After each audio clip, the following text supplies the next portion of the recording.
Okay, we're back into it.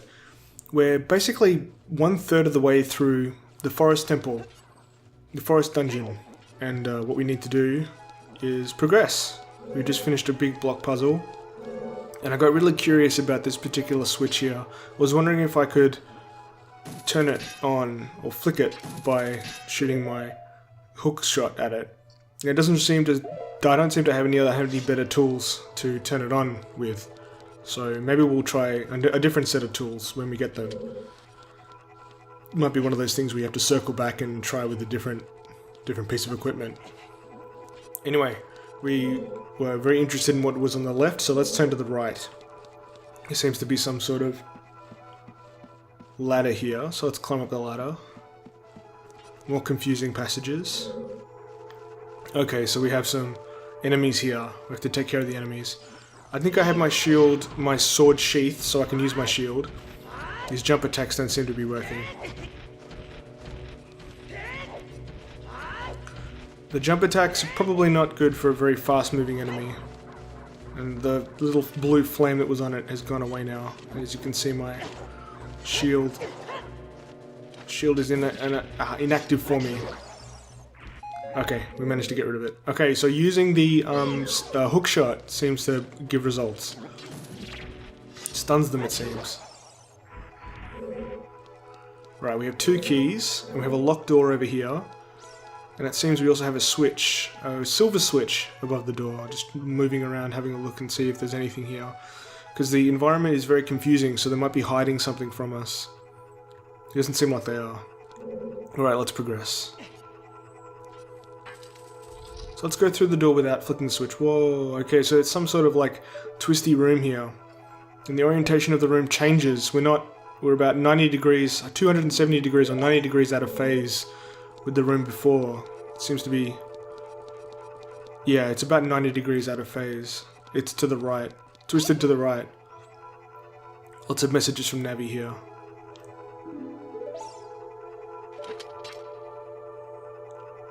Says she said to watch for things from the ceiling, but I don't seem to see anything.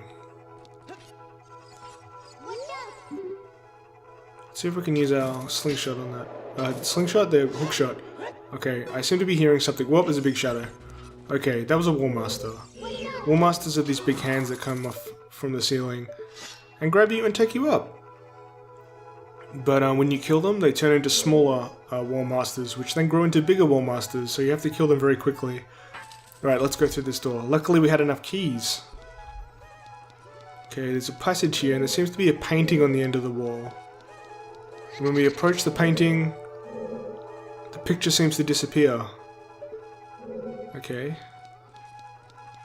There's no picture on this painting, but when we approach this particular painting, it's of one of the ghosts. The picture disappears when we approach that painting as well. There seems to be some sort of torch there. Okay. So the door has locked behind us, and we're now in a room very similar to the previous Stalfos room. And true to form, there are Stalfos who can walk over gaps in the floor.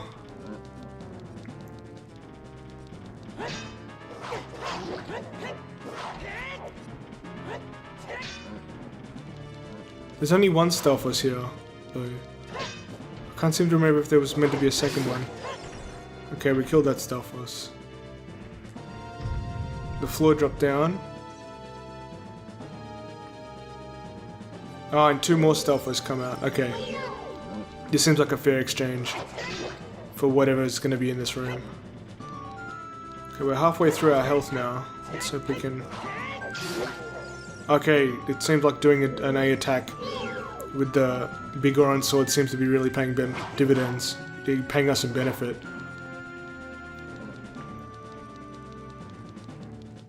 See if we can get behind this Stalfos.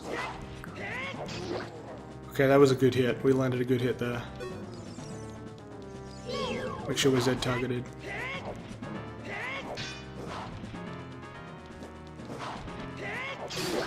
Okay, we got rid of that Stalfos.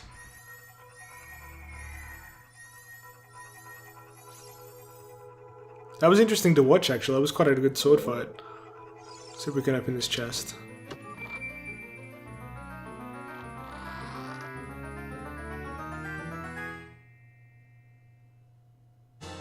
Alright, it's the fairy bow.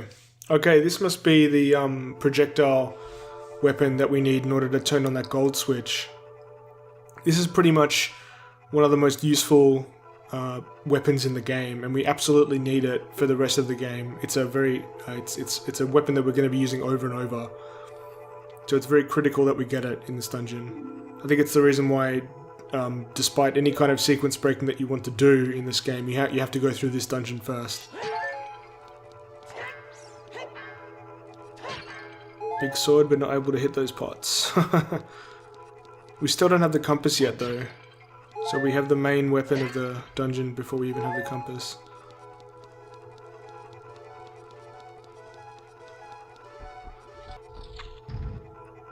So we actually head back out. We don't continue on through this particular set of the dungeon. We're going to go back, and we're going to try and release the flame from this ghost in these paintings. So what we do is we stand in the middle of this passageway, this particular stairwell, and we shoot arrows into the paintings. Let's see if we can hit this one, even though it's quite far away. Yep, we managed to get it. So that forces the spirit to be right behind us in this painting. The spirit will go down to the lower floor, and that's where we can attack it.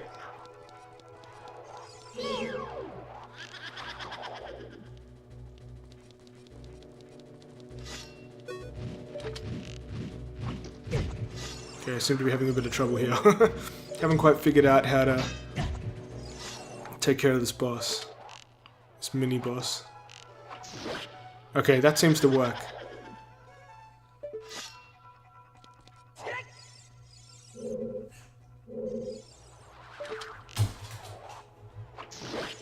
Okay, it seems like if we let it disappear and then turn away from it, it'll eventually become corporeal again, and we can hit it.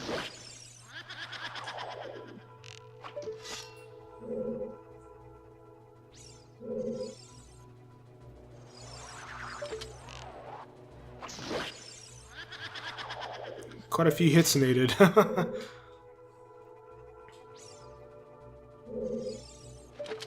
Okay, it's corporeal again. That was the last one. Okay, excellent.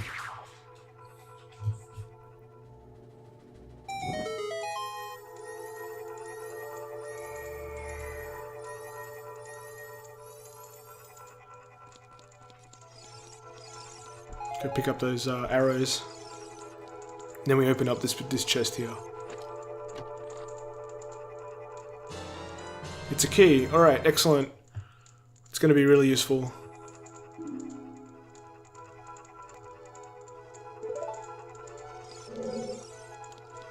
Alright, we actually don't head through this door. We go back. The fastest way to complete this dungeon is to go back. We need to head all the way back out to the switch on the above the door on this twisted room, and we need to straighten out the room. By hitting the switch, we'll end up straightening out the room. Almost fell down there.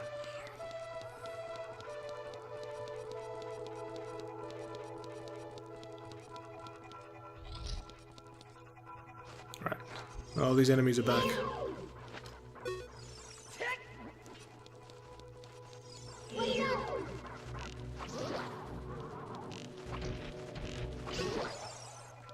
These arrows are much more effective at killing them.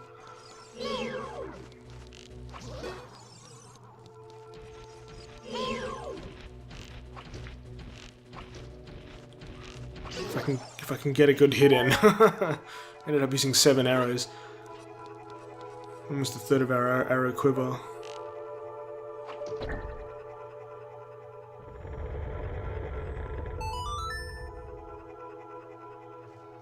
Alright. Straightened out the hallway. Very creepy though. Made a very creepy noise. Let's head to the end of this passageway. Right, you might notice once we climb down this ladder that there is a hole in the middle of the room. But before we go down that hole, we need to open up this boss key chest.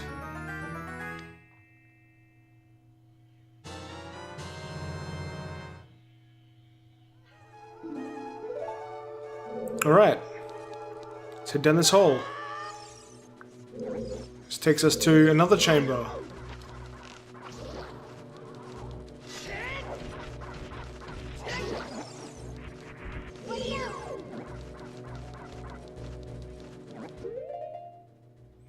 Maybe we'll switch out to the hookshot. I think the hookshot might be a bit more effective. I don't want to waste arrows.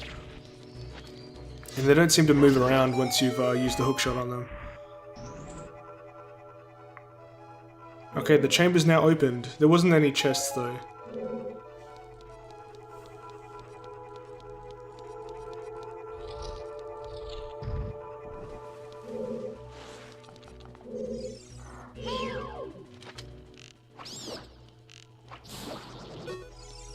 So, one way to kill that plant.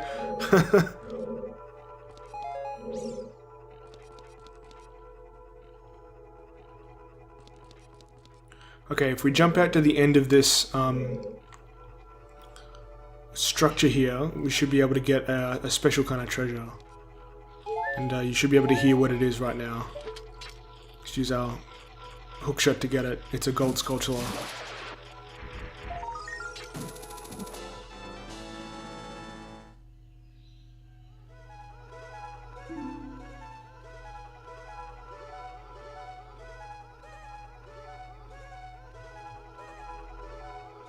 I've taken our fair time reading that text. I should have cut through this.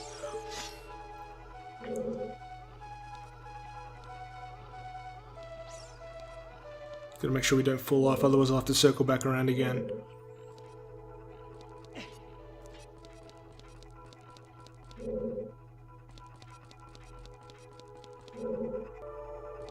Okay, we go into this doorway. And then we'll find a Wallmaster. 2 shots with an arrow will take care of it, but then it splits into 3, as I said before. You need to take these guys out pretty quickly, otherwise they'll turn into large Wallmasters. You can get seriously sidetracked taking care of these guys if you don't get rid of them quickly.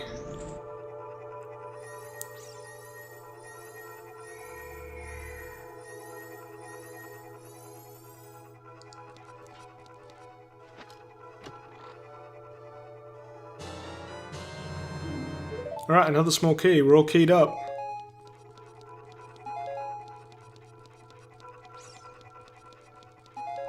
Collect all these potion bottles for good posterity.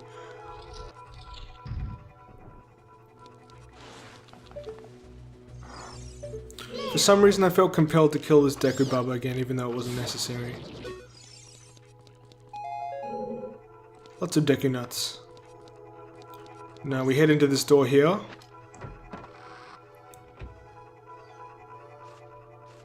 And we're back around. We're back where we started.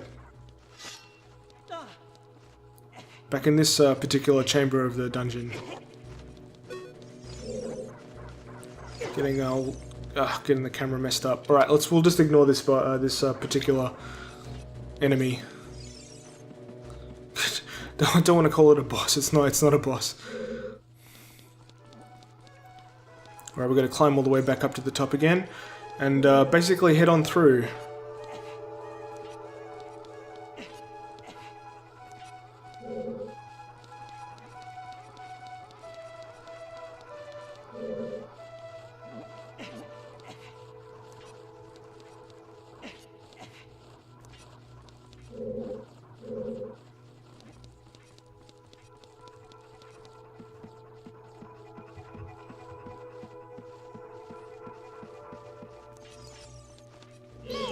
Maybe I should have cut through this. I feel the need to take care of these enemies for some reason.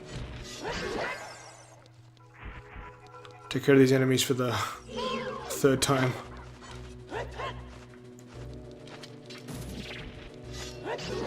That's the most effective way to take care of it. Alright, now what we need to do is we need to unstraighten the passageway.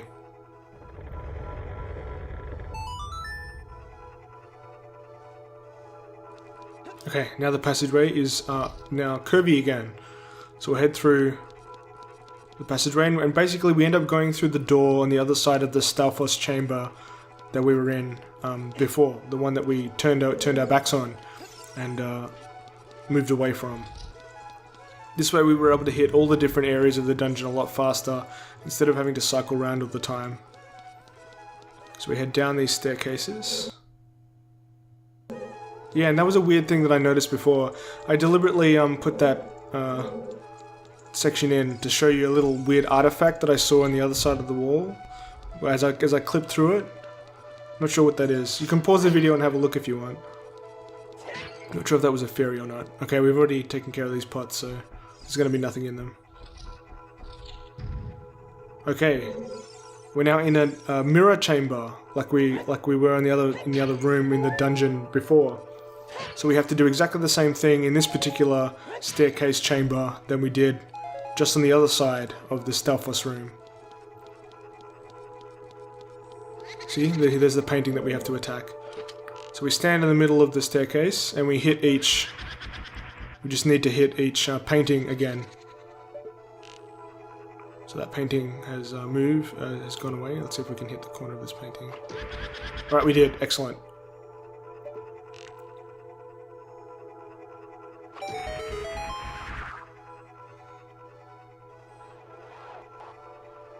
Alright. Time to head down to the bottom of the chamber. Let's not get too stuck on the staircase. So now we're on the bottom of the chamber. And we need to attack this mini-boss.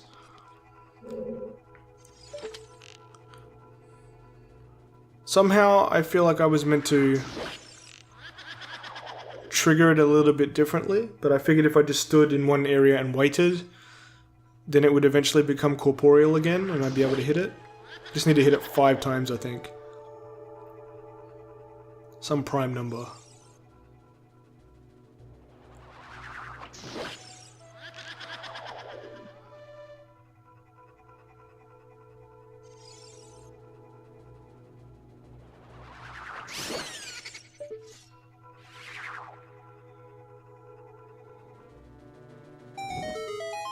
All right.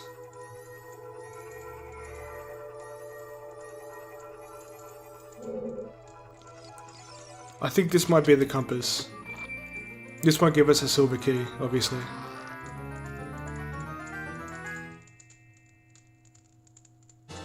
Yep, this was the compass. So now we've taken out one half of all the different mini bosses that we need to take care of in order to get past this phase of the dungeon. So we were in the river or like well phase of the dungeon before, and now we're in like the mini boss ghost phase of the dungeon. As you can see, we need a key to get through this particular door here. We're coming to the end of the episode now, so by the end of the next episode we should have completed the dungeon. So here we've got another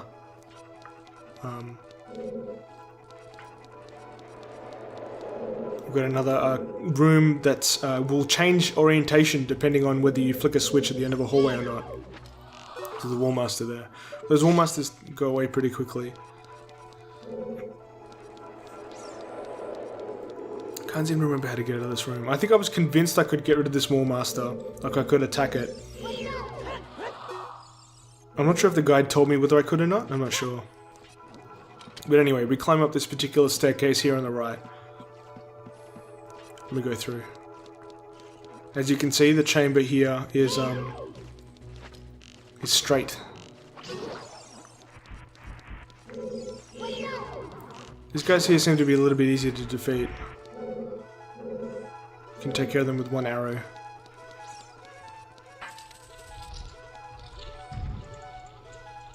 Okay, so this seems to be some sort of rotating puzzle. So once we defeat this puzzle, we should be able to recurve the hallway and make it into a different orientation and access the next part of the dungeon to skip through this. So what we do is we shoot our arrow through the flame, and it should have fire, set on fire, and curve the dungeon passageway. Alright, heading through the next door will see us complete this episode. I really hope you enjoy it. have enjoyed it. I certainly did as well. I think these 20-minute episodes are working much better. I'm able to complete a lot more content a lot faster. So yeah, I'll see you guys next time. We should have the dungeon finished by then. Look forward to it. Alright, I'll see you guys soon.